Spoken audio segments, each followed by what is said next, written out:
What up, what up, what up? Back at it again. Real Fans Podcast, another week in the book. It's just me.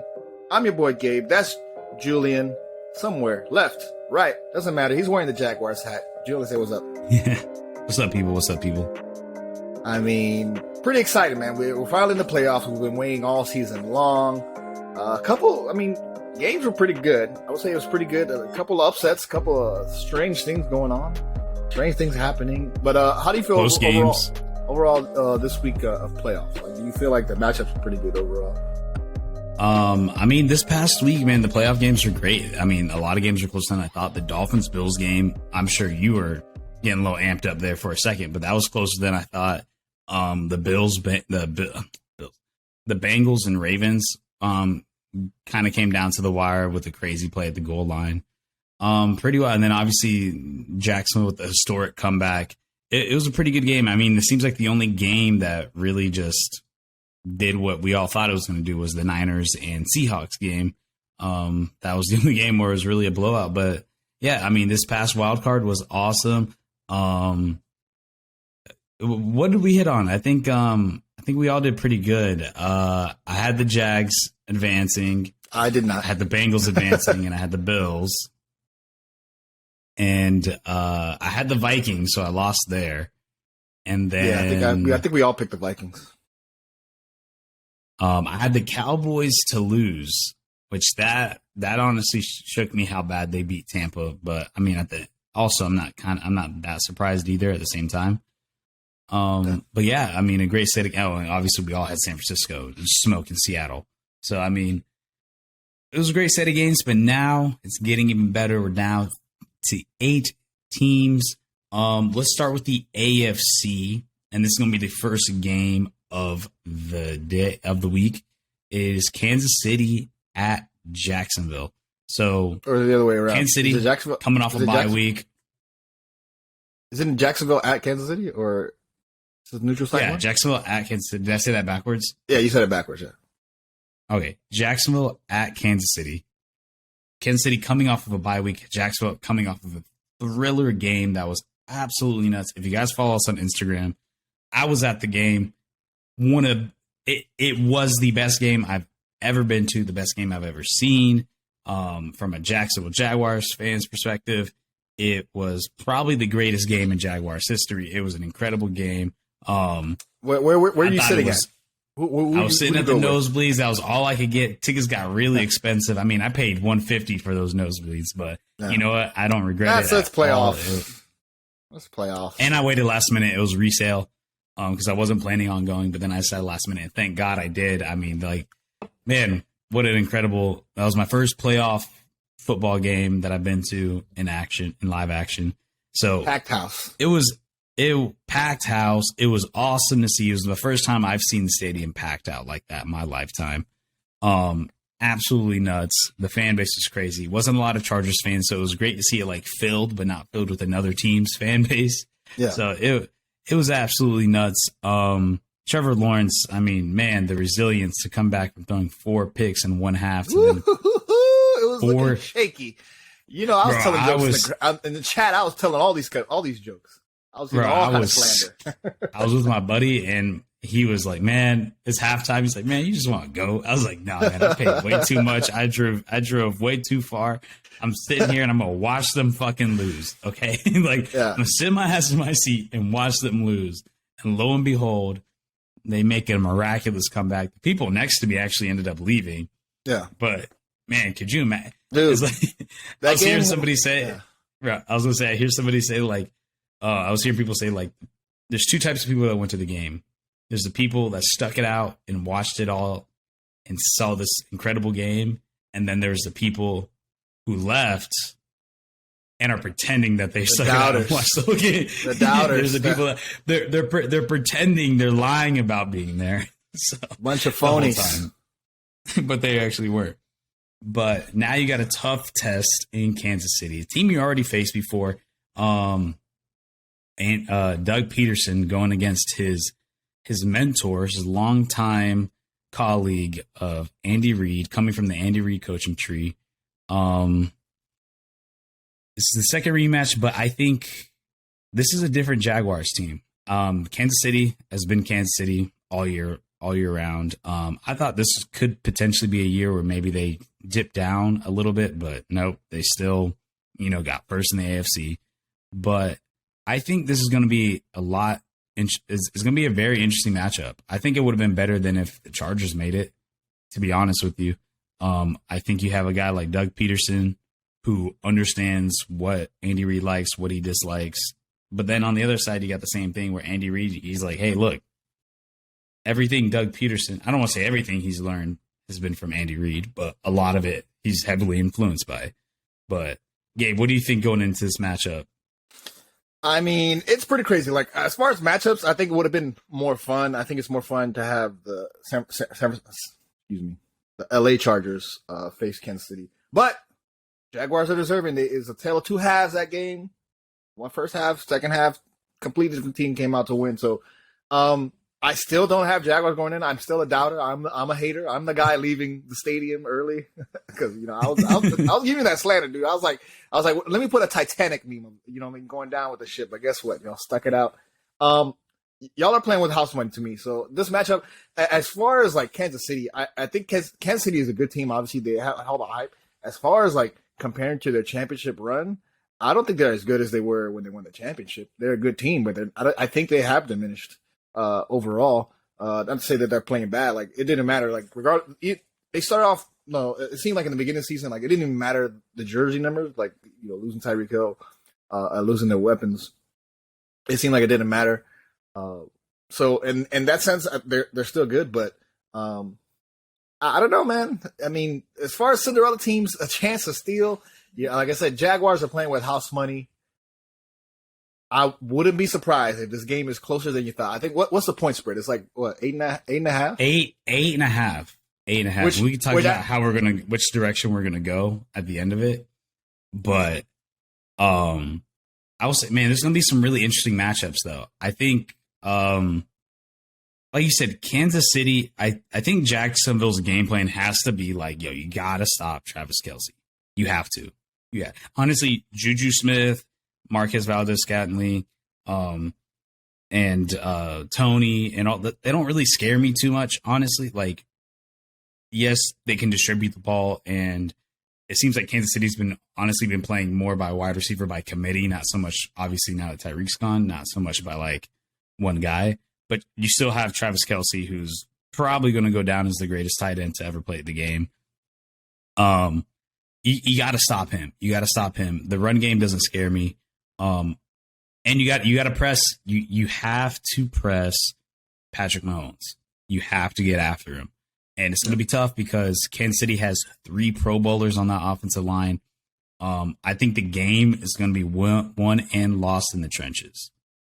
And then because Kansas City on the other side of the ball, they don't have the most dynamic edge rushers, but on that inside, you got Chris Jones. Chris Jones, all-pro player, 15.5 sacks this year.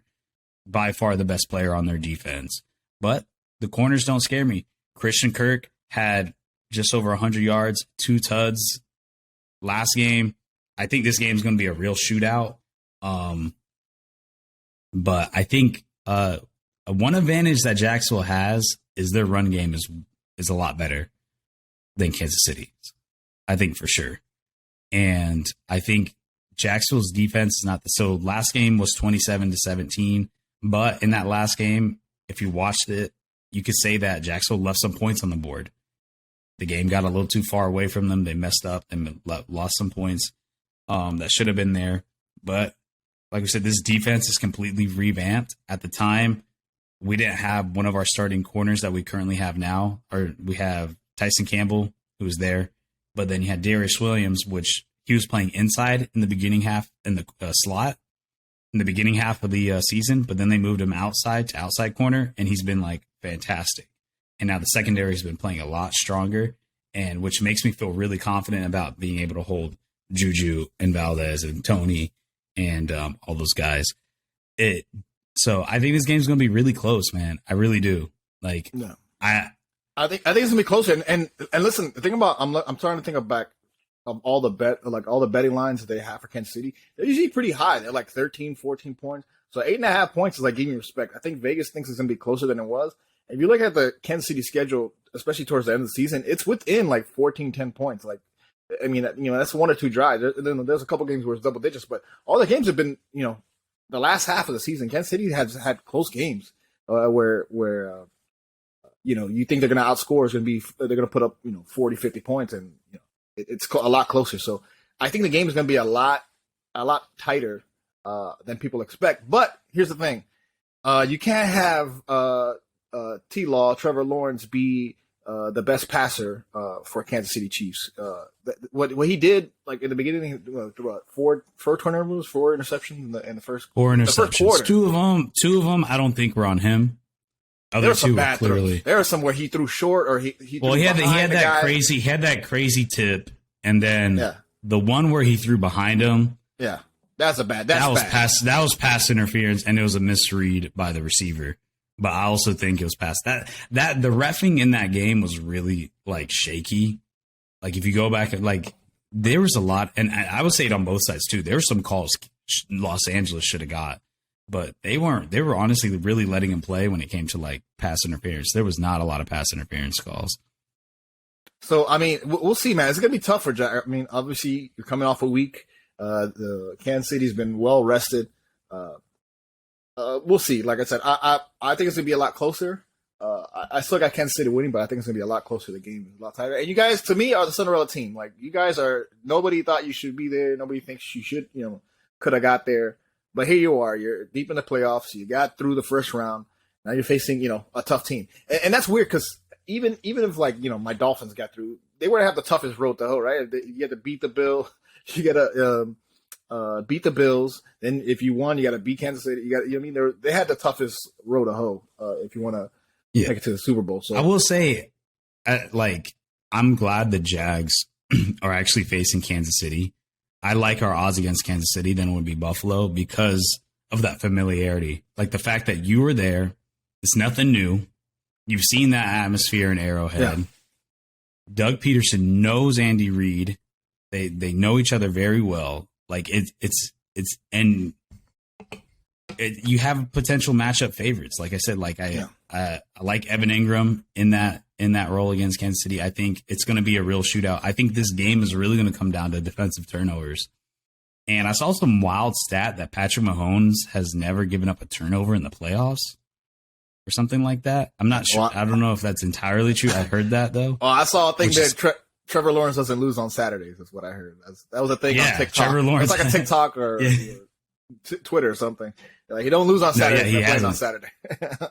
He hasn't. He hasn't lost on Saturdays, which is pretty wild when you think about it. Man, it's going to be a really good game. I think Kansas City really has to. I was going to say, I feel like if they can really establish the run game, they can get it. But like, they haven't really established the run game all year, and they're still just like. I mean, they got a pretty good pair. They got a pretty good pair of guys. What's the other? You have Clyde Edwards-Helaire, and then Pacheco. That guy. Pacheco, he had a decent season. I think he had about 700 yards or something like that, which if you're running 2 running back system. Yeah. But I think that I like the Jags being able to stop the run, but it's going to come down to the trenches, man. You got 3 Pro Bowlers, but like I said, Jacksonville's defensive line is stepping up big time. They're stepping up with them. If you look at overall team stats of the Jags defense, it hasn't looked good, but like I said, playing that opportunistic football, getting after it. This game's going to be a shootout. I like the Jags with the plus 8.5. I think it's going to be within that range. Like I said, I honestly wouldn't be surprised if they win this game. I think Kansas City's going to move forward. If you had to bet your life on it, you would say Kansas City's going to win this game. But I will say, I will not be shocked for the Jags. Yeah. I'll be happy if they win it, and I think it's going to be a really good game. And I know for a fact it's going to be within 8. I'm going to say it's going to be a 3-point game. For Jags to have a chance, y'all got to play clean. Y'all got to protect the ball, play clean, no turnovers. That's even to have a chance to even stay close with Kansas City, because the game can get away from you. By the way, Pacheco 830 yards, about 50 yards a game. Yeah, and only 5 touchdowns. So they don't score a lot of rushing touchdowns. Kansas City, but when you have Patrick Mahomes, you really don't need to. Setting up that, I mean, you just can't get him going. I mean, force Patrick to throw it, which obviously he's going to. But if you can at least take away if you can at least take away one element of it, and then the defensive lineman can pin their ears back and just get after the quarterback and try to win on their one-on-one matchups, that's your shot. You know what I mean? That's your chance. And like I said, like you look at that last game, Jaguars weren't the same team, and they missed 2 field goals that game, and they should have scored a touchdown in that game. Yeah, that was left in that game. You think about how much closer that could have been. Well, that's what I'm saying. They got to play clean. You gotta. You have to. Yeah, be efficient. You can't do what you did against. Yeah, you cannot do what you did against the Chargers, because everybody, like I said it, like outside the stadium, I was like, bro, Chargers going to Charger. Like Chargers going to Charger. They're going to fuck up when they're not supposed to. Obviously, we saw the offensive coordinator Joe Lombardi get fired. Yeah. I think yesterday. But this is a team, man. If you give 4 turnovers, you ain't coming back. No way. Not in the first quarter. Not with Andy Reid calling plays. Not with Patrick Mahomes slinging the rock. But y'all got through the 52. There's 52 points over under. I might take the over on that. Oh no, I'm gonna take the under. I think it'll be closer. 50 points. That means like 30-20, possibly. I might go. No, I like what would that be? What? I wonder if there's. Man, I was going to say I was thinking 27-24, but that is 52. Yeah, that's bad math. No, that's 51. I don't know, man. I wouldn't be surprised. Look at 31-30, like something like that. I could see that. I would probably take the over on the. Man, that's a shootout. Oh, well, I mean, we'll see. It's going to be. It's 100% going to be. So 8.5 points. Just to get our final predictions, I'm gonna go with Kansas City. Kansas City 8.5. You think you're gonna get Kansas City? 8? I'm going. Dude, I'm on a roll, man. Jags are on a 6-game It's they're always on a 6-game winning streak. Was it? It's always been the Jags. It was always the Jags. Yeah, that's been the slogan this year. Look, man, I'm on a 6-game winning streak with picking the Jags. They're on a 6-game winning streak, winning. Look, I'm taking the points. I don't know if they win this game, but you know what? Fuck it. They're going to win this game. Fuck it. They're going to upset it. They're going to do what Joe Burrow did last year in Arrowhead and win it. Even if they don't win it, I still win because I know for a fact it's going to be within 8. Kansas City ain't going to win by 10 in this game. All right. Y'all are playing with house money, man. I mean, also too, the Texans took Kansas City to overtime. Like what, the final week of the year? No, second and final week of the year. And the Broncos almost beat them. Those are bad offenses. So they're not like coming into the playoffs super hot right now. But we shall see. Let's go on to the next game that's going to be played. We have the Giants at Eagles, obviously a division rivalry. The Giants somehow got into the playoffs. Saquon. It's the New York Saquons. That's what I like to call them. Because I don't know. I can't name you any other offensive player on that team. Darius Slayton. You got Darius. I know Slayton. I know Sterling Shepard. I know. I used to have him, but he was so injured. I can name some of them. I tell you what, man, because they traded away Tony, and then Kenny Golladay has been a absolute bust of a free agent signing they had, I think, last year. Man, who's the other guy that they had? But man, Daniel Jones is looking good, man. He looks really good against Minnesota. He was making some big time throws. Brian Dable has really turned that quarterback around. He's looking really good. And and I said it last week, like I picked the Vikings, but I wouldn't have been surprised if the Giants win that game because I believe last game they've went up against each other. The Vikings won, but they barely won. And we all know Kirk Cousins in big time games where everybody, national televised games where everybody's looking at him. He doesn't perform. And they couldn't get that job done. And man, talk about that final play of the game where he ducks it off to like the tight end for 5 yards and not go for the first down. Like, what was that? No. That was just so dumb to me. Like, I remember seeing that in person. I'm like, what is he doing? Like, I don't know if you saw that, but Anyways, man, and then that dirty creative handoff from behind the back to Saquon Barkley was just insane. So I like Brian Dable play calling, but man, the Eagles are a buzzsaw, man. Like the Eagles, I think they're just too good. There's too much firepower on that team.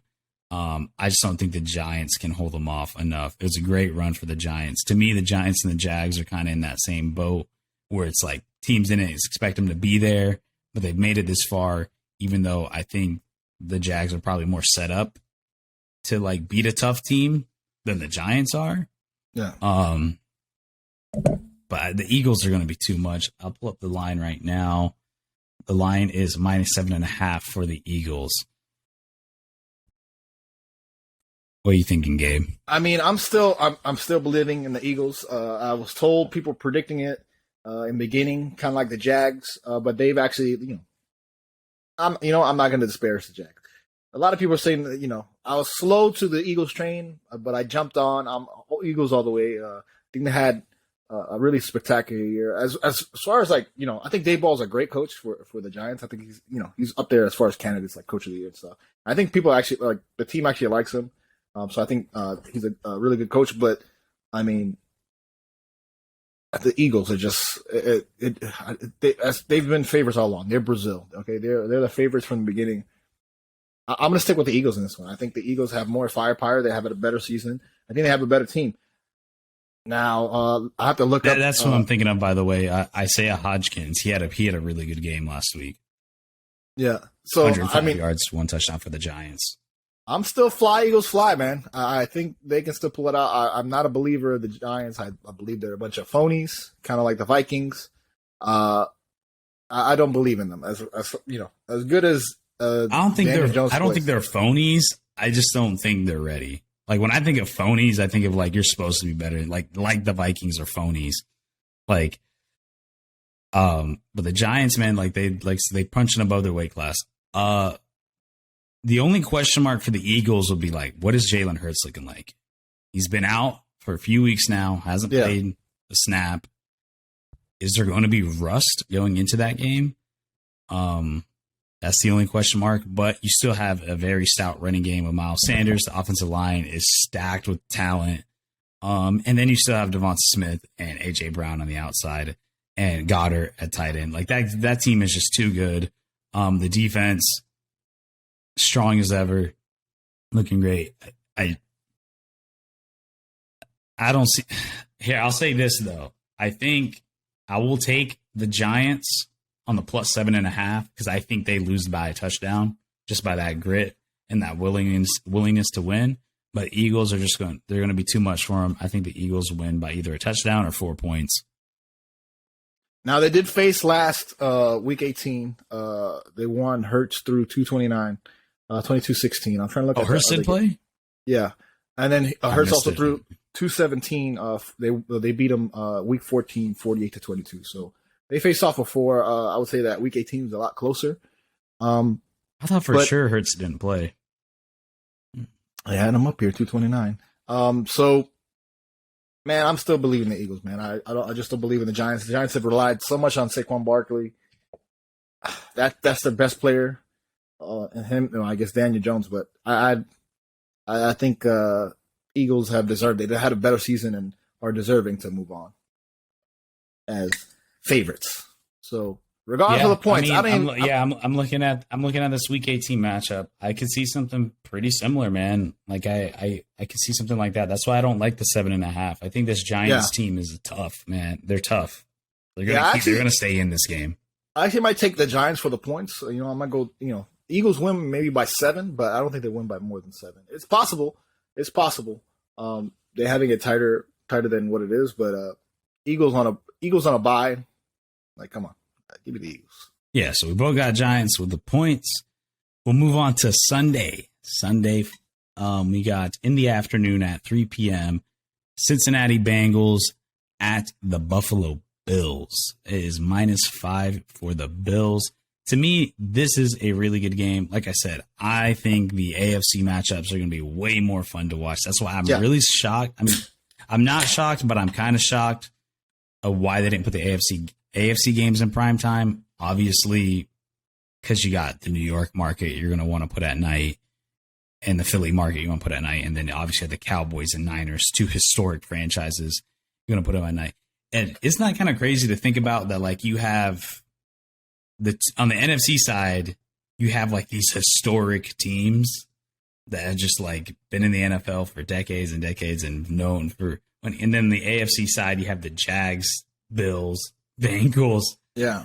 And Kansas City have recently, they started winning, but Kansas City historically was not a good franchise. Buffalo Bills never won a Super Bowl. Bengals have never won a Super Bowl. And the Jags have never won a Super Bowl. But the AFC shows like, man, look at the stacked quarterback roster. Patrick Mahomes, Josh Allen, Joe Burrow, Trevor Lawrence. Like, man, talk about the future of the AFC right there. So, anyways, this is another game for me. So, this is a tough one for me to predict. I think the 5.5, that seems like a little much for me. To go to Buffalo, which makes me lean towards the Bengals. But the Bengals are now out of their one of their tackles. He has a dislocated knee. Bengals are out 3 starting offensive linemen, I believe, which is really tough. But at the same time, it's something that Joe Burrow is used to. He's used to, playing under pressure, which is good that he has that experience. But it does suck to see that he's out 3 offensive linemen, starting offensive linemen, and then you have a Bills defensive line that's been playing pretty well as of recently. But then you flip to the other side of the field, and Gabe, I'm sure you watched that game last week. Josh Allen he did not play a good game. He was very messy. He caused turnovers. That's another thing. Josh Allen has been kind of known for doing that. Yeah. It's going to be a shaky game because to me, it's going to come down who's going to play clean enough to win the game. And that's what makes me lean towards the Bengals. I think the Bengals are just going to play a cleaner game. I think the run game is better for the Bengals. It's going to be a cold night. The weapons are going to be probably too much for the Bills. This game is a real toss-up for me. I don't know if you're leaning any certain way, Gabe. No, because I would have loved to see that game. Obviously, like last time they met, Damar Hamlin went down. So I would have loved to see the game play out because I would have a better idea of how these teams are going to match up. Yeah, that's true. But my gut is still telling me to still stick with the Bills. I think the 5 points, they're making it closer than what I think it's going to be. I know, the Bengals have played phenomenal, and they definitely have talent-wise. They, I think, have superior talent than the Buffalo Bills. And I've seen Josh Allen play messy. I've seen him throw interceptions. I've seen him get tired. I've seen him, he's not flawless. He's not like, this perfect, I don't know, Dan Marino type or someone. Some of these greats is like he's just ascending. Like I've seen the chinks in his armor. Yeah. So, but my gut is still telling me to stick with the Bills. I think the Bills, overall, I think have had a better season. Although the Bengals have been playing better towards that. So Bengals are, I believe, on a 9-game win streak. Yeah, they're definitely the hotter team coming in. And compared to the beginning of the season, it was just atrocious. I was like, I can't. I can't keep betting on the way they Bengals. You know what I mean? But man, the way they played against the Dolphins is just like, if you're a Bills fan, you got to be kind of scared. Like, dude, that was the Dolphins team with a 3rd-string quarterback who threw 2 interceptions, and no touchdowns. And you almost lost that game. And you could probably say Mike McDaniel made some stupid play calls or game management that probably should have had them win that game, or at least put that game in a better position. And we could have won. We could have won the second game when we went to the Bills. I mean, there was a couple of catches you make, and the Dolphins are still in it as far as playing the Bills. So the Bills, I've seen the Bills shaky, but I think the Bills are better deserving teams. For me, it's the Bills more. Was it? Is it 5 or 5.5? What's the line? 5. 5 is right on the line. So that's 2 field goals or a touchdown. So I mean, I got to go with the Bills. As hot as this should be a really good game. It should be exciting. Like this will be a fun one. Like you were saying, Julian, the AFC playoff is way more intriguing to me. I guess. Man, I have to stick with the Bills though. There's something about it. I'm not gonna doubt them. Not gonna doubt them. Plus, they beat my Dolphins, so I hope they win the Super Bowl, so I can say we lost to the Super Bowl champion. I don't know, man. I think I'm gonna lean. You got the Bills. I think I'm gonna lean with Joe Cool, man. I think I'm win the whole thing. Yeah, I will say this: the fumble scares me. Like the 3 offensive linemen out, especially their left tackle. That scares me. That worries me. But like I said, this is a situation Joe Burrow's been in before and has won games with lackluster offensive lines. I think the Bengals have a better run game. You got Hayden Hurst, T. Higgins, Jamar Chase, man. And then Joe Burrow's ability to remain calm. He doesn't turn over the ball. Yeah, that's what has me lean towards the Bengals. I feel like the Bills have been able to squeeze out victories after like making a lot of mistakes. Like they've been able to redeem their mistakes and win these games. But I think there's just going to be one where it's going to be too much. You're going to make a mistake and you're not going to be able to come back. I think the Bengals, like you said, are hot. They're not missing any beats. They're moving. I got to go with the Bengals. Even if they don't win, I still would get them on the points, like for sure. Yeah, I mean, I think I like the Buffalo Bills defense a little bit better. I mean, the Bengals. I know Eli Apple was like kind of the butt of the jokes last year. Eli Apple is pretty. He's been exposed. I mean, that's going to be a matchup to watch. I mean, Eli Apple on Stephon Diggs. That's a big matchup to watch because as far as offensively, I mean the Bills. I mean, obviously we know Stephon Diggs is their best receiver, but like then there's still a part of me like, damn, but the Bengals receivers also like really they have probably the best receiving core, like the best 3 guys. Yeah, I mean you can make it like obviously you want to say obviously the Bills have a better defense, they just do. Yeah, but I think the turnovers if the Bills can play clean football, they're winning the game. The problem is I don't think they're going to. And I think somebody like Joe Burrow, who doesn't really make mistakes, they're going to take advantage and squeeze out that victory. It's going to be a tight one for sure. So I'm taking the Bengals +5. All right, give me the Bills. You got give me the Bills over. They win by a touchdown. The Bills -5. Okay. Yeah, I'm going with the Bills. They win by a touchdown, at least 7 points. All right. What's the last game of the week? I guess the last. Got the final game of the week. Dallas Cowboys at the San Francisco 49ers. This is like we said, 2 iconic franchises. This is going to be a pretty good game. I think this could potentially be a pretty low-scoring game. They have it as the lowest-scoring game of the weekend, with the over/under being 45.5. The Cowboys are +3.5 to the Niners -3.5. So I will say that this game can be low scoring, but I can honestly also see it being a high scoring game at the same time, because you have teams with both great defenses, but they both have offenses that, especially 49ers of recently, they can just put up points. And obviously everybody wants to talk about Trevor Lawrence and the amazing resiliency he's had in this past week. So it kind of left what Brock Purdy did. Yeah. Kind of lost, but like Brock Purdy, he's a guy. I mean, that game was really close coming out of halftime, and then he turned it on, and he balled out for the rest of the game. And the Niners just cleaned up everything, and they obviously went on to win that game by like 20 points.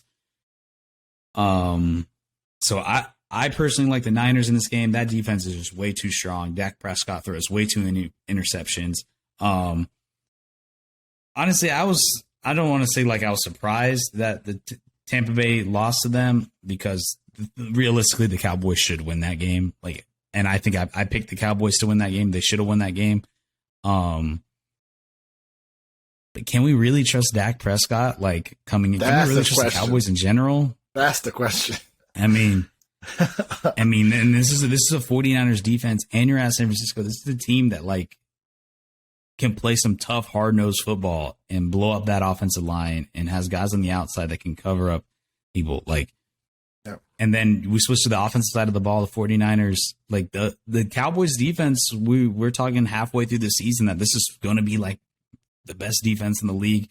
This could potentially even be a historic defense. They're playing so well, but then they haven't been playing so well recently. They played really well against Tom Brady, but let's be real. I think Tom Brady's washed.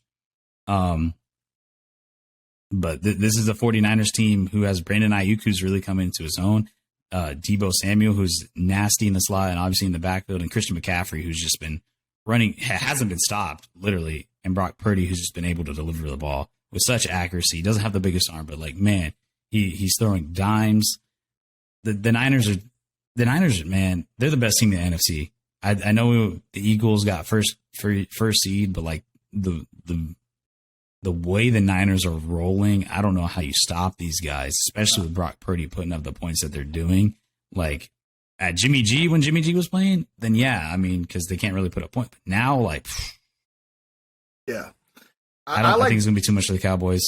Brock Purdy, this is like kind of his season. This is his, coming out party, I guess. Everybody calling him Mr. Irrelevant, last pick. We all know the whole story. I actually do like him as a quarterback. I think he does pretty well. I'm trying to look at the second half of the Cowboys season. I mean, they did beat Philly 40-34. That was like kind of an upset because I don't think anybody was expecting for Philly to pull it out. I think that's the one that had the Gardner Minshew, right? Gardner Minshew game, I think. That was like week. Yeah, that was the Gardner Minshew game that they squeezed that out. I think Jalen Hurts plays that game, they lose. Yeah.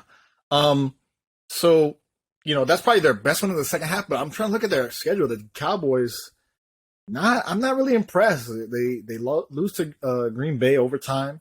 You beat Minnesota, but again, Minnesota frauds. You beat the Giants, which I think are also frauds. You beat the Colts, Houston, Jacksonville. You lose in overtime. Tennessee. I mean, Jacksonville's the only game they really lost. I mean, you lose to Commanders, but that game they rested. Did they? No, they didn't rest. Oh, I thought they did. So of the last smoked by the Commanders. Yeah, they played a couple playoff teams at the end, like at least three of them. But man, they ran the football on Tampa, man. I mean, Dak Prescott went 20 and 20. Dude, week like 17, said, week 18 I mean, games, I don't worry about that. Well, so this is wild card. Wild card. I'm talking about Tampa. I mean, Dak Prescott 25 for 33, 4 touchdowns for 305 yards. Troy Pollard. That's the thing. And we saw it in Jacksonville. Look, you stop the run and you force Dak to throw. He's gonna. That can be a scary. That's a scary game to play because they're off with Troy Pollard and Ezekiel Elliott. They've been able to run the ball. We saw last week. Troy Pollard, I'm looking at now, 77 yards, 15 carries. Zeke got 13 carries, 27 yards. So you got over 100 yards in rushing. Dak Prescott obviously threw 4 touchdowns, and he had a rushing touchdown. He had 5 on the game. I think you stop the run and you force Dak to throw. I think Niners win this game, and I think for sure that's going to happen with the defense that they have. They're going to cause turnovers. They're going to get him uncomfortable, and shout out to Cowboys, though. They made it to the divisional round in the first time in a while. I did not think, I for a little bit there, I thought they were going to do what the Cowboys do and lose. But then as soon as that game started, they're like, you know what? We ain't going to be the same old Cowboys. We going to win this game. But yeah, Gabe. I think San Francisco 49ers are too dominant right now. As far, Cowboys, they should be very happy with their season. I don't know. Cowboys, that's the thing. Cowboys are regular season gods, man. They play so good in the regular season. So you're saying it's going to be a low scoring game. I mean, I don't want to commit to either one because I think it can go either way. It could be a low scoring or it could be a high scoring. Honestly, I'm leaning more towards high scoring because as of recently, the Cowboys have been putting up a lot of points, and so has the 49ers. And 49ers also did give up 21 points to the Seahawks. And that's an offense that isn't nearly as good as the Cowboys. So I'm leaning more towards this game's probably going to be a shootout. But I will take the Niners with a -3.5. I think they're going to win by at least 4 points for sure. And, especially at home. We know this is a stout defense as far as 49ers. They allow some of the fewest points of the season, but also the Cowboys. Bosa is a monster, bro. He's a monster. Man, I'm still gonna go. I think Nick Bosa is like one of the top 4, like MVP, right? Let me rattle off the amount of points the Niners have put up since like Purdy's been playing, man. And they haven't lost since like week 41, 41, 38, 37, 37, 21, 35, 33, 38. That is insane. Like that's a lot of points for the NFL.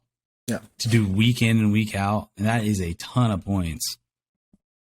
Yeah, man, I have to go with the 49ers because if you think it's going to be a close game or a low-scoring game, that means they're going to have to rely on their special teams, and I don't think the Cowboys... I'll take back the low-scoring game. I think it's going to be a high-scoring game. You think? The more I think about it, the more I look at the past and what happened and how the Cowboys are playing, I'm leaning more towards it's going to be a 31-37 game with the Niners taking it. Man, I think... I'm going to agree with what you said, like stopping the run. The 49ers have to stop the run, the Cowboys run, and force Dak to throw it because... Yeah, they're killing them. Cowboys are nasty in the play action. They just are. I mean, when you're able to run the football, you have to watch out for that, but then you still got to watch out for Dalton Schultz. You got to watch out for CeeDee Lamb. Like, they kill it in the play action game. If you take away that element and you make it a little bit more one-dimensional. Yeah. I'm going to go 49ers. 49ers for me. I think 3.5 points is enough to clear. But it should be low scoring. I will go on the under. Oh, so you think it's going to be low scoring? Low scoring. I'm going to go with the over with the 45.5. I think I'm going to go with the over. All right. That's it. Do you want to get into the season? We can talk a little bit about, I kind of mentioned Nick Bosa. I think Nick Bosa is up for like defensive player. You want to talk a little bit about like the MVP race, maybe coach of the year? Yeah, we can get into it. Yes, now that the season's officially over, because you can't take playoffs into consideration. I believe they might do. When do they normally do the awards? The week before the Super Bowl? Pretty sure it's right before the Super Bowl. Yeah, usually announce it right there. Let me pull up the awards dates because I'm pretty sure the NFL has that when they start announcing it. February 9th ceremony. The NFL honors. Okay, so it's going to be right before the Super Bowl. Yeah, so the MVP rate, to me, there's no shadow of doubt. It's Patrick Mahomes. Like, how do you not give it to the man? Led the league in passing touchdowns, 41 passing touchdowns, only 12 interceptions. Let me get the exact number right for the passing. And he led the league in passing, 5,200 yards. The dude was an absolute monster. To me, it's no question. It's Patrick Mahomes. I mean, the guy hasn't missed a step all year. Yeah, I would say. I know people want to say Hurts, but I was going to say without the numbers don't injury, even the numbers don't even match up, man. Even if Hurts plays every game, like, man, 5,200 yards, 41 touchdowns to 12 interceptions. That's wild, man. Yeah. And, based on the odds that we got, I think we had a website aggregation thing. Right now, Patrick Mahomes obviously is the favorite, but also up there, Josh Allen, Jalen Hurts. Somehow Brock Purdy, I don't think he's MVP worthy. Maybe. No. Maybe. I know Justin Jefferson was in a running, too. Yeah. Joe Burrow, McCaffrey. So Patrick Mahomes is a safe bet, man, but I'm such a Eagles fan, I guess, for the season. Man, Jalen Hurts has had a tremendous season. I think he's, kind of turned the franchise around. He's become the guy. I think it's also been most important to their team. Man, to me, there's like 1A, 1B, in my opinion. I don't know if everyone wants to pick Patrick Mahomes. Really? I don't think it's that close. I don't think it's that close, man. I think it's Mahomes to me. Yeah. I mean, as far as production, Patrick Mahomes is going to get it, obviously. But I'm saying who's the most important person to their team? Man. Yeah, but I don't think it's came down to that. I think it's more it comes down to more like who's the most valuable player in the league. Like you take away like who is worth the most, and it's Patrick Mahomes. I mean, he's the best quarterback in the league right now, and it's not even a question. Like,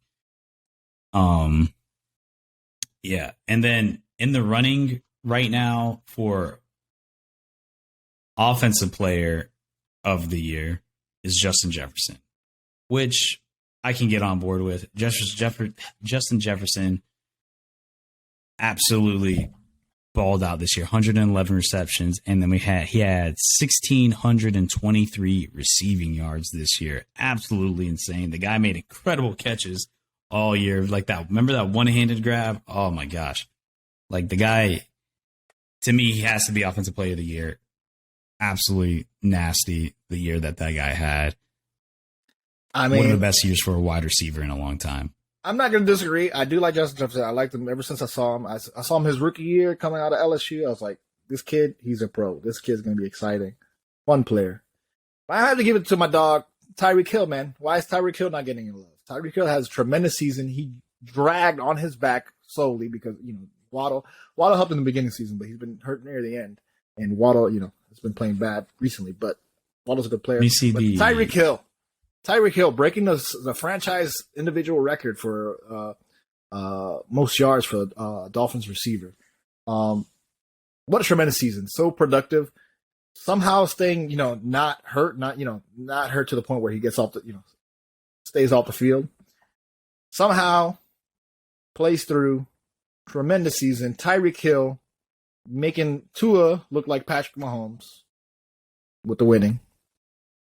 I'm gonna go Tyreek Hill. Yeah. So right now the odds. So Tyreek Hill's in second place. Justin Jefferson is in first with the minus 800. Everybody's thinking it's pretty much a safe bet. It's going to Justin Jefferson, but yeah, right there is Tyreek Hill.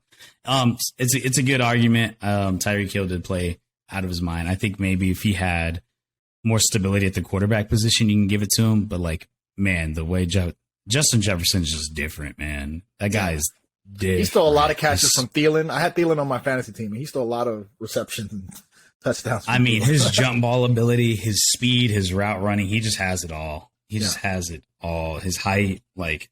And he's exciting. I like him. He's exciting. He's fun. He's a really good player. I'm gonna have to just be a homer real quick and just let me go with Tyreek Hill. That's my player. I had to pick. So I do want to. Here's the odds that we have for defensive player of the year in this order: T.J. Watt, Myles Garrett, Trayvon Diggs, Matt Judon, Aaron Donald, and Micah Parsons. Yeah, this one also. I think I'm surprised to see Myles Garrett. T.J. Watt leads the league in sacks with 16. Yeah, he had a tremendous season. I think he got injured. Myles Garrett 14 sacks. He did. He was injured at the beginning. He was injured. Too. Yeah. Man, Nick Bosa. I think this should be a lot closer than what it is. They have Micah Parsons at plus 600. I mean, he's such a tremendous player. Which one are you looking at? I'm trying to find a more stable. I'm looking at all of them. I'm at the Vegas Insider more one. Odds. Yeah, I have the Vegas Insider one. Just the kind of the list. Nick Bosa very deserving as well. I'm not even, I got to give him his flowers. He's a tremendous player, regardless of my personal thoughts on him.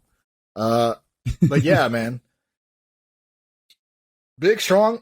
I wouldn't be surprised. It's like one of these things where, especially when we talk about Coach of the Year. Oh, this one's way different now. Like the one out. I'm so confused. I'm looking at so many different odds for giving me something different. Like I'm not sure which one you're looking at. No, I'm just looking at a list. This one has the favorite of Nick Bosa, and then the other one I was looking at, they had T.J. Watt. T.J. Watt. This shit is all over the place. I don't know. I'll trust yours if you got Vegas Insider. Yeah, I'll drop it in the chat. But yeah. It's like one of these things where it's like, if I see a name like, oh, okay, he's also deserving of it as well. I'm not going to be surprised if Nick Bosa wins because he's a really good player. I think Micah Parsons is also very deserving of it overall. I don't know is there any other player. This is more in line with me. I think it's got to be Nick Bosa. I mean, the dude played out of his mind because it's more than just sacks. It's just like the difference he made on, like, he's just a game wrecker. Yeah. Like a literal game wrecker. Like all these game plans that you have schemed up, if you can't stop him, you can't execute. And the guy has just been unreal. His size, his speed. The dude's just, I think it's got to be Nick Bosa to me. I don't know how I got the TJ Watt one. You know what? I think it was last year. That's why I got it mixed up. I think it was TJ Watt last year. Okay. But yeah, offensive rookie of the year, to me, without a shadow of doubt, Garrett Wilson. The guy played really well, even with the terrible quarterbacks that he had. Wow. Over Brock Purdy, huh? Over Brock Purdy? Mr. Irrelevant? Yeah, but Brock Purdy only played, you got to look for the year, man, like for the year.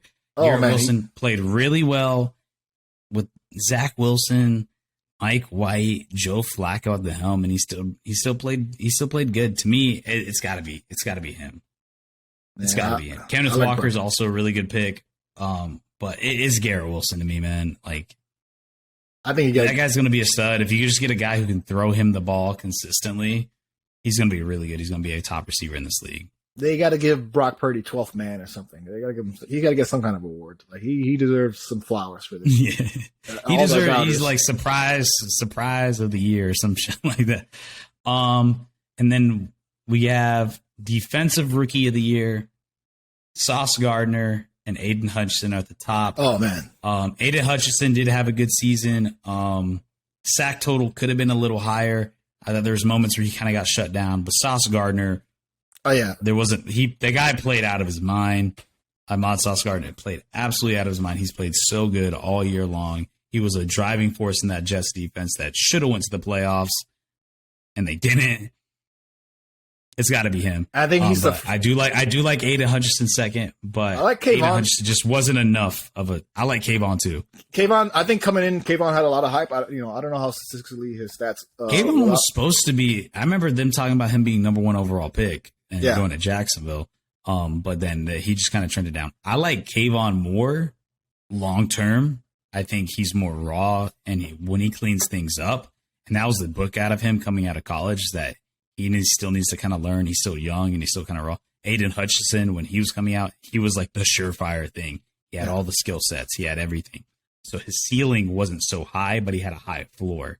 Like he was going to come in the league and he was going to be good. It was just a matter of like how good he was going to be because he was a little on the smaller end. But he's playing well. He's playing decent.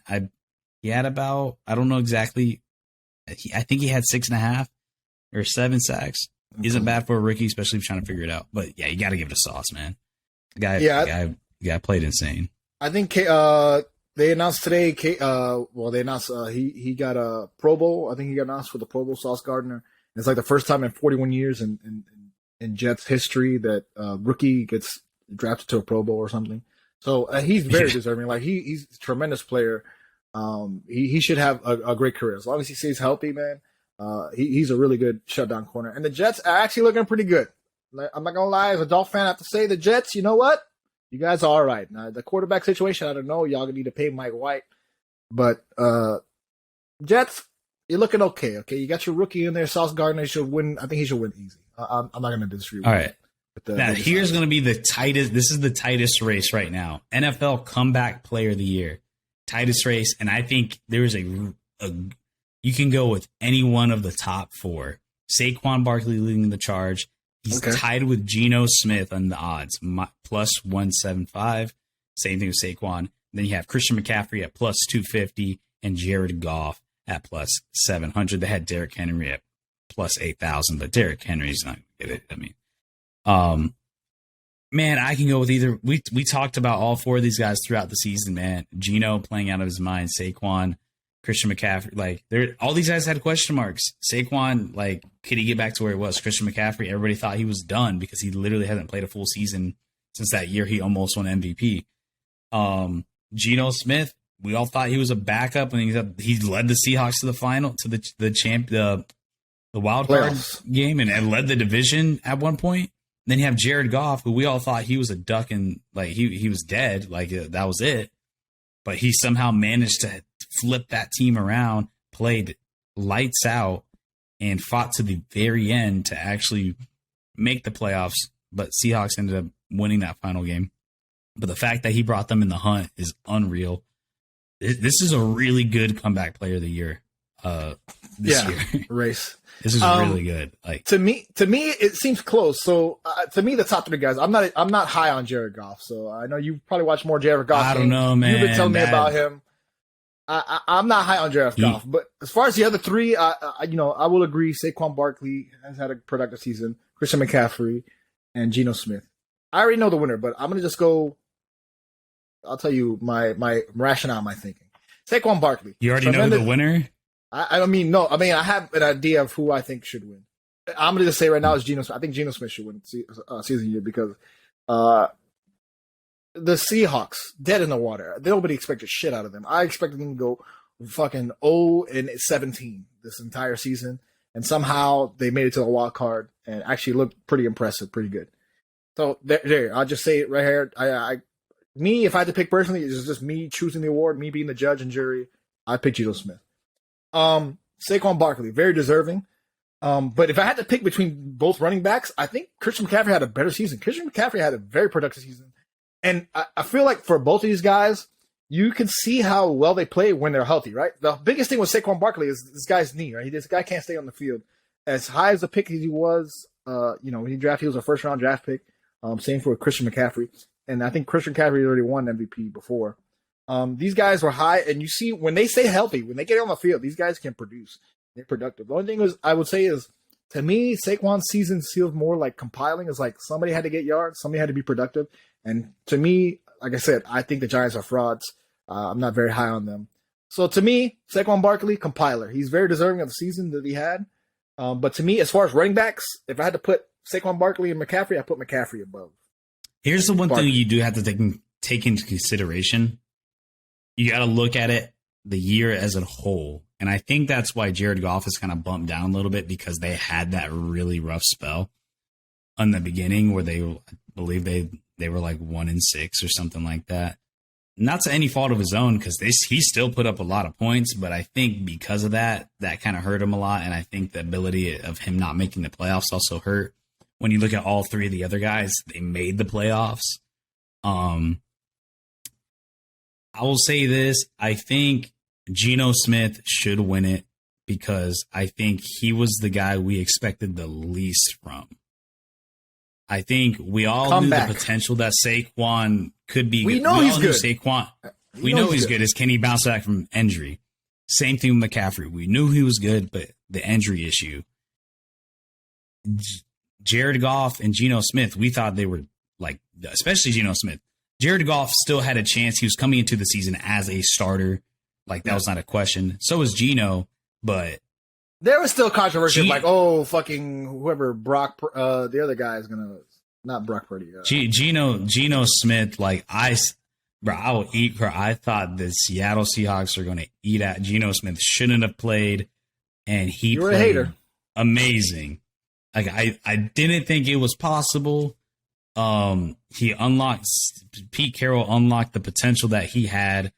Now that you can say the Seahawks have a good bridge guy to hold you over until you find the future of your franchise. It's got to be Geno, man, because I mean, he, as much as you say you didn't expect much from Jared Goff. I really didn't think. I thought Jared Goff, if anything, would play average, but I really didn't think anything of Geno Smith. I thought Geno Smith was going to be out by week 3. Like, that, what he did is incredible. Especially, and that team is not a solid team either, because you also got to think about what he had to work with. Is his team wasn't that good. And you say the same thing with Saquon. That offense is not that great. The offensive line is not that great. Christian McCaffrey kind of has a lot better of a team. And he was still productive when he was with the Carolina Panthers. He was still productive. Obviously, he got traded towards the end of the season at the trade deadline, and he was still productive. And I think he had a better situation going into San Francisco. I think though he was productive, but he really amped it up when he went to San Francisco, and I think because of that is why he's in third. Versus like Geno and Saquon, they never put their foot, like they were playing well all year long. But it's going to be Geno. I think you have to. I think I think even though Saquon's to me, just as deserving, I feel like you gotta. he deserves his flowers for the season, and like his season shouldn't go unrecognized. Like it being said, like everybody thought that this guy was a bust of a first round pick, and he goes to a new situation, and you see how productive he was. So to me, the guy I'm rooting for is Geno Smith, but also like I said, the other guys are very deserving. Saquon Barkley and McCaffrey are still deserving, but like I said, those are my tiers. I'll put McCaffrey a little bit higher. Last one, we can end it here. NFL Coach of the Year. This one is a little crazy to me. The odds on there, they have Nick Sirianni as the favorite, -175, -175, then Kyle Shanahan, then Doug Peterson, then Brian Dable, then Dan Campbell, and Kevin O'Connell. All these coaches did a great job. But Nick Sirianni is the favorite? Like, come on. Like, that team is stacked. And as a team he was given. Like, that team, it was a team that was given from Doug Peterson. Well, like, I think I don't think, like, you can't, like, to me, Coach of the Year is who's did the most with the least. And to me, the top three, it has, and in no specific order, has to be Kyle Shanahan, Brian Dable, and Doug Peterson. To me, Sirianni, I don't even know if I'll put Sirianni at 4. I don't know if you put him over Dan Campbell because he didn't make the playoffs. Sirianni's 4. The fact that he's a favorite to me is kind of like ridiculous. Like I get the Eagles had a great season, not a single misstep. They were the best team in the league all year long. But like when you're talking about Coach of the Year, which coach performed the best with the least? And to me, it has to be either Brian Dable or Doug Peterson. Obviously, I want my boy Doug to get it, but I will have no problem if Brian Dable gets it. Yeah, the argument for Shanahan is that Shanahan went through 3 quarterbacks this year and could potentially make the Super Bowl with a third string quarterback. So you give him that, but that team around him is still just insane. Like, I mean, Jimmy G was winning games with them. So, I mean, and it's relatively the same squad for the most part. Like, the squad hasn't really changed versus you have 2 coaches who are coming into brand new situations like Brian Dable and Doug Peterson. And in 1 year, they turned those 2 teams into playoff teams for the foreseeable future as well. And I think it's got to be one of those 2. And I want to name some past guys because you brought up the point. Who did the most with the least? So let's see, 17-18, Sean McVay won with the Rams. Matt Nagy with the Bears. Harbaugh with the Ravens. Stefanski with the Cleveland. And last year was Vrabel with Tennessee. So if we're going to go by this logic of like does the most with the least. The Tennessee makes sense though last year. I mean, what Vrabel did to become the number 1 seed in the AFC. Yeah, to me, it's 3 guys, I would say. I would say Dayball with the Giants, Peterson with the Jags, and I would say Sirianni, because Sirianni, like I said, a lot of people were hyping up the Eagles, and I was like, oh, the Eagles, I don't even know. I mean, the Eagles were a playoff team. But and they made trades. They got A.J. Brown. You get Jalen Hurts in here coming in he was a backup, wasn't he? But first, he didn't even start the year before, right? It was like Jalen Hurts was a starter. He was a starter last year. Oh, okay. It was like Winston Foles for a minute, and then they got traded away. And then no, it was Winston Hurts, and that was the year. That was Doug Peterson's final year, and Doug left because they didn't listen to him because Doug wanted Hurts to play over Wentz. He's like, this guy is better, but the front office was like, no, Wentz is our guy. We paid him all this money, and then you see how it all plays out, and now Sirianni's gifted this team that essentially won the Super Bowl. And to me, like again, this category is even with comeback. It's like there's a couple candidates. Like if I see, there's like 3 or 4 names. Like if I see them, I'm like, okay, they are deserving. I feel like Dan Campbell came in more hype. People, were watching the fucking. Dan Campbell didn't win. The thing is, I think making the playoffs is a big deal. Like I think, especially for Coach of the Year, like but you got to make the playoffs. I wasn't jumping on the Lions like that. I mean, as he had a good season, a successful season, maybe not where they thought they were going to be. I think people, watch what was that show? What was the show that comes on the preseason? They show you the behind Hard the Knocks. scenes. Hard Knocks. Hard Knocks. So everybody was like, "Oh, we love the Lions. We love the Lions." I'm like, I don't see it. I don't believe it. But Sirianni, I will believe because also he had that work press conference. Didn't he, when he first came in, he was like, "We're gonna do things different. We're gonna read the playbook. We're We're gonna look at the letters and the words, and I'm just, and we're gonna bite some fucking kneecaps. We're not. No, that's the line. But so Sirianni, as far as turning around a franchise, I think it's very deserving. The Eagles have been a powerhouse. But did he turn it around? I mean, there was a playoff team last year, and that's why I would say Doug Peterson is a strong candidate. You see, when you get away from Urban Meyer, okay, when he stops kicking his kickers, and you get a coach in there, they won't assault your kickers. Yeah, man, I think T. Law has Doug Peterson has been good for the Jags. Same thing I would say for Daboll. I think Daboll has been good. I think people like Daboll. The team likes Daboll. People like Daboll. He's been good for the Giants. So those are maybe my strongest two. Would be Daboll and Peterson. But I wouldn't be upset either if Sirianni got it. Because the perception is he was a dummy because he the way he talks, maybe he doesn't articulate. He did sound like a buffoon. He kind of sounded like he sounded like a dummy. So maybe that's why he's probably the favorite. Yeah, but that's not fucking fair. He's like, we're going to read words. The letters, they form words, and then we read those words. And we get those words, we make sentences. We make sentences, we make paragraphs. We make paragraphs, we tell a story. Yeah, I will end it here with, I think my final winner, I know I'm a homer, but it's got to be Dougie P. You took a team who had back-to-back number one overall picks. Back-to-back number one overall picks. And the worst coach in NFL history. This man not only had to change the culture, he had to go above the X's and O's.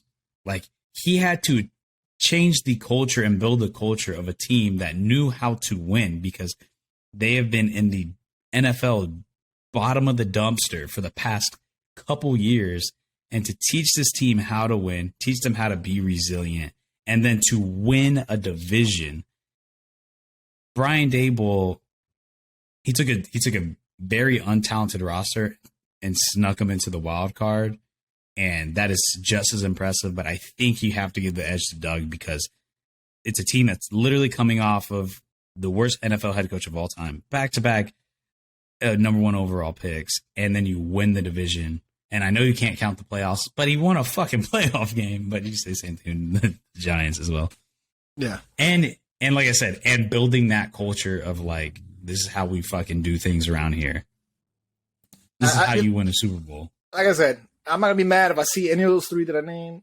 It's like Oscars when they name Best Picture or the Best Actor. I'm like, if three of these guys win, I'm like, okay, I'm not gonna be mad.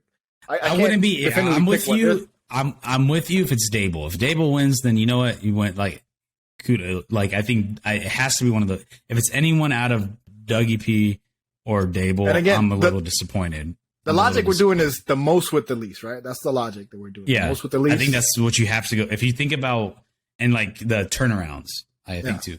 And like I said, and I think the thing with Shanahan's been in the Niners for a while, and Sirianni, this is his second year. I think it has to be Doug or Brian because this is their first year and what they did in their first year here. Yeah. I think that's pretty impressive, and I think we're in agreement. We'll see. Well, again, that's February 9th. I think they're doing it in Scottsdale, Arizona as the NFL Honors. Yeah, I think they do it the same year as the same place as the Super Bowl, which should be in Arizona. Yeah, Arizona, yeah. I think they're doing it in Arizona. That should be in Arizona. Arizona. I think that'll do it for this week, man. I think we had a very successful show. Hopefully, we'll have our boy back next week. JoJo's out of town. He's on a little vacay, so we'll be back next week. We'll watch. Hopefully, listen. I'm trying to get into more basketball, more hockey. I'm playing my Panthers play Pepas shirt. So I haven't even touched basketball, man. I know. Now's the time to get into it. We get halfway through the season, you get a half of basketball. I know I'm different from Gabe and JoJo. When football's over, they switch to basketball. For me, I switch to soccer. I know MLS season starts up. You got Champions League coming back. Baseball's coming in April, man. We're getting some baseball, World Baseball Classic. I've been talking to JoJo By the way, days. If any of you guys are MLS fans, if any of you guys are MLS fans out there, I know you heard the wild news of Inter Miami signing Joseph Martinez. Massive deal. Isn't that his friend? Is that the friend of? Or no, that's not. That's a different one. Right. No, Joseph Martinez was a former MVP for the Atlanta United. and at one point held the most goals in a single season. So a massive pickup for Inter Miami. If any of you guys follow MLS out there, but all our Inter Miami fans that are out there. Yeah. But yeah, man, that'll do it for this week, man. I think this was a successful week. Real Fast Project. We appreciate y'all listening and downloading. We see the numbers. We appreciate y'all. Thank y'all for coming with us on this ride. Julian, tell where can they find the podcast? You can find us anywhere you get your podcast: Apple Podcasts, Spotify, YouTube, Pocket Cast, Google Podcasts, anywhere you listen to podcasts, we are there. And also follow us on all the social media channels, Instagram, Twitter, Facebook. You know where to go. Yeah, man. Good episode. Real Fans Podcast will be here right next week. Hopefully we'll have all the boys together. We'll be here and we'll talk more sports. Thank y'all for checking us out. Peace.